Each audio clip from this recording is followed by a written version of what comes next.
একটি শিক্ষণীয় সুন্দর গল্প। একবার এক গরিব লোকের বাড়ির কাঁচা ছাদ ঝড়ে নষ্ট হয়ে গেল।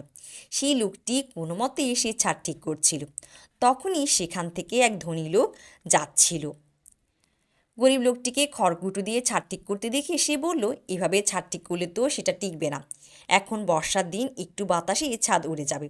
টিন দিয়ে ছাদ ঠিক করে ফেলো, এতে করে সেটা টেকসই হবে। গরিব লোকটি বলল, ভাই আপনি ঠিকই বলেছেন, এটা আমিও জানি, কিন্তু আমার কাছে এত টাকা নেই যে আমি টিন কিনে ছাদ মেরামত করব। ধনী লোকটি বলল, ছাদ মেরামত করতে কত টাকা লাগতে পারে?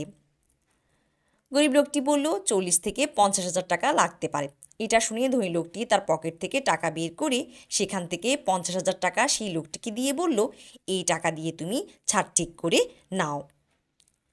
ধনী লোকটি চলে যাওয়ার পর গরিব লোকটি ভাবতে লাগলো, এর তো অনেক টাকা, আমি যদি 5 লাখ টাকা বলতাম তাহলে হতো সেটাই দিয়ে দিত। কি বোকা আমি, কি ভুলটাই না করলাম। এটা ভাবতে ভাবতে এবং নিজের দোষ দিতে দিতে লোকটি সে ধনী লোকের বাড়ি গিয়ে পৌঁছালো আর বলল, ভাই আমি হিসাব করতে ভুল করে ফেলেছিলাম, ছাদ ঠিক করতে আসলে মোটামুটি 5 লাখ টাকার মতো লাগবে। ধনী লোকটি বলল, তোমাকে যে 50,000 টাকা দিয়েছিলাম সেটা কোথায়? গরিব লোকটি দ্রুতই সে টাকা বের করে দিল।